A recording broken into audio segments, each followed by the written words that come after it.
Makibalita na tayo sa pagbiyahe kay Janet Lim Napoles at naroon po si Susan Enriquez. Susan.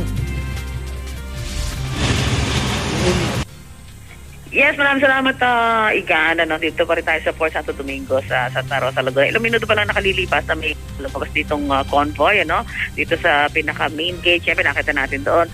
May ambulansya, merong coaster, merong mga mobile, ganyan. Bukod pa doon sa mga service vehicle talaga nitong ating PNP. Bagamat wala naman tayo mga nakausap dito na mga opisyal ng PNP Special Action Force para sana magkumpirma kung sakay na nga doon si Mrs. Janet Lim Napoles. Alam mo, yan, dito kami sa may harap ng gate, main gate nitong PNP ng Port Santo Domingo. Alam mo, nung paglabas ng convoy, yung mga nakatabay dito media, wala akong nakitang gumalaw dito. Lahat ay nakaantabay pa rin. Siguro parang, kasi nga, parang last time na nagkaroon din na nadala na parang nagkaroon ng pagtikoy, Although kanina ay nakita nating lumabas ng mga sasakyan, marami-rami din 'yon, May ambulansya, may patrol ng PNP, yung isang coaster, ito yung sunod-sunod na lumabas dito sa main gate nitong Port Santo Domingo at itong mga tauhan naman ng PNP Special Action Force